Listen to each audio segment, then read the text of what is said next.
Assalamualaikum warahmatullahi wabarakatuh. Perkenalkan, nama saya Runiatin.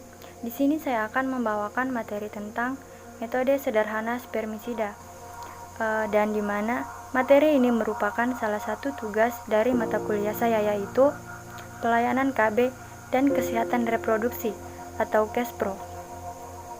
Tujuan dibuatnya video ini agar kita mengetahui apa sih itu metode sederhana spermisida, cara pemakaian, efek samping, kelebihan dan kekurangan, jenis dan cara pemakaiannya. Untuk lebih jelasnya, nonton video ini sampai selesai. Latar belakang spermisida atau alat kontrasepsi. Awal pemakaian kontrasepsi tak pernah diketahui dengan pasti karena keinginan manusia untuk tidak mempunyai anak dengan berbagai alasan sudah muncul sejak adanya manusia itu sendiri. Meskipun sekarang sudah ditemukan berbagai macam alat kontrasepsi maupun metode kontrasepsi modern, namun metode kontrasepsi sederhana masih digunakan oleh mereka yang takut terhadap efek samping yang ditimbulkan oleh alat kontrasepsi modern. Spermisida juga merupakan alat kontrasepsi yang mempunyai efek samping tertentu, sehingga dalam memilih kontrasepsi harus memikirkan efek samping dari alat kontrasepsi yang akan digunakan ada tidak berdampak buruk terhadap kesehatan. Selain itu, dalam pemilihan alat kontrasepsi, ada baiknya kita berkonsultasi terlebih dahulu dengan tenaga medis yang ahli dalam bidangnya agar kita dapat mengetahui manfaat serta dampak dari alat kontrasepsi yang akan kita gunakan. Selanjutnya, apa sih itu spermisida? Spermisida adalah alat kontrasepsi yang mengandung bahan kimia yang digunakan untuk membunuh sperma agar sperma yang masuk ke dalam vagina akan mati dan tidak dapat membuahi sel telur. Maka dengan demikian kehamilan bisa dihindari. Spermisida merupakan bahan yang digunakan untuk menonaktifkan atau membunuh spermatozoa pada saat kontak dengan vagina, sehingga diharapkan spermatozoa akan mati sebelum melewati serviks. Spermisida yang ideal harus mampu menghambat mobilisasi spermatozoa dengan cepat, tidak menyebabkan iritasi pada mukosa vagina dan penis, tidak memiliki efek samping pada embrio, bebas dari efek pemakaian jangka panjang dan tidak beracun. Penggunaan spermisida sebagai alat kontrasepsi terbilang sangat ampuh karena studinya metode ini terbukti keberhasilannya sekitar 70% sampai 80%. Metode spermisida. Pemilihan metode kontrasepsi juga dipengaruhi oleh faktor pola hubungan seksual sporadis dan kebutuhan menyembunyikan aktivitas seksual dan penggunaan kontrasepsi. Misalnya, kita dapat mengambil contoh dari remaja yang aktif secara seksual yang belum menikah, memiliki kebutuhan yang sangat berbeda dari mereka yang sudah menikah dan ingin menunda kehamilan. Memperluas jumlah pilihan metode kontrasepsi yang ditawarkan dapat mengarah pada peningkatan level kepuasan, peningkatan penerimaan, dan peningkatan prevalensi penggunaan kontrasepsi. Ketentuan penggunaan kontrasepsi. Klien sebaiknya diberikan informasi untuk membantu dalam memilih metode kontrasepsi dengan sukarela dan penuh pemahaman yang jelas. Informasi yang perlu disampaikan untuk setiap metode kontrasepsi agar klien tidak salah paham.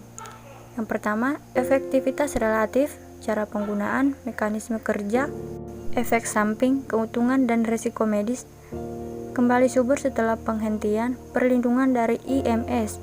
Informasi harus diberikan dengan bahasa dan format yang mudah dipahami dan diakses oleh klien. Selanjutnya, apa sih kelebihan dan kekurangan spermisida? Kelebihan spermisida tidak memiliki efek jangka panjang terhadap hormon. Efektivitas jika digunakan dengan benar dan bersamaan alat kontrasepsi lainnya, khususnya kondom, dapat dibeli tanpa resep dokter di apotek-apotek terdekat. Bisa sekaligus berperan sebagai lubrikasi saat berhubungan seksual. Lebih praktis dibawa kemana-mana karena tersedia kemasan kecil, cenderung lebih murah dari alat KB lainnya. Kekurangan spermisida.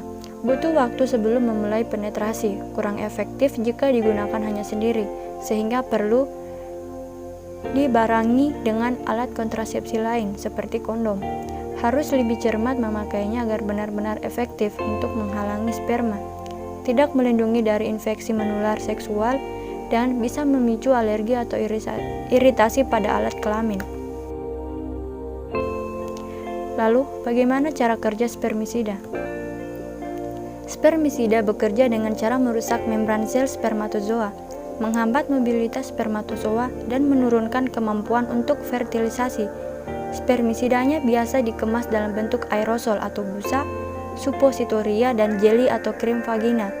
Spermisida kurang efektif untuk mencegah kehamilan apabila digunakan sendiri. Akan tetapi, lebih efektif bila digunakan bersamaan dengan metode lainnya, seperti diafragma dan kondom. Namun, masih banyak keluhan yang muncul dari pemakaian spermisida dengan bahan kimia tersebut. Di antaranya adalah rasa panas, perih, dan iritasi pada vagina. Efek samping dari spermisida itu sendiri yaitu iritasi vagina atau iritasi penis dan tidak nyaman. Periksa adanya vagingitis dan penyakit menular seksual. Bila penyebabnya spermisida, sarankan memakai spermisida dengan bahan kimia lain atau bantu memilih metode kontrasepsi lain.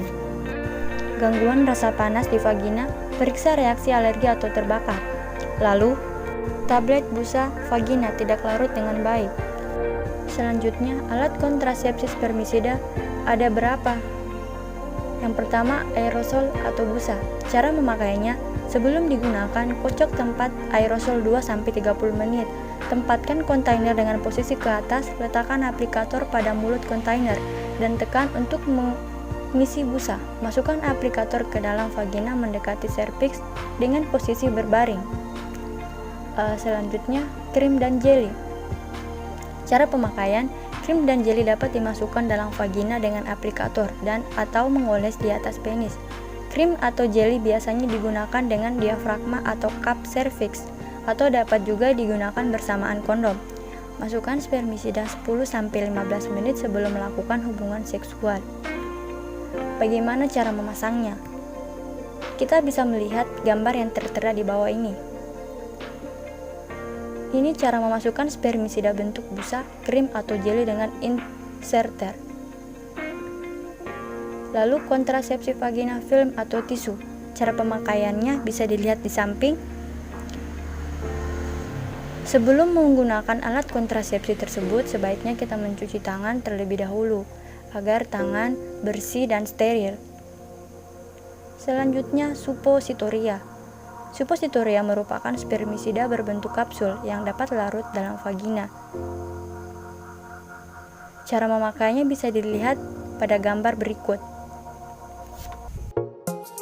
Adapun kesimpulan dan penutup, spermisida adalah alat kontrasepsi yang mengandung bahan kimia non-oksinol-9 yang digunakan untuk membunuh sperma. Spermisida adalah agen yang menghancurkan membran sel sperma dan menurunkan motilitas atau pergerakan sperma.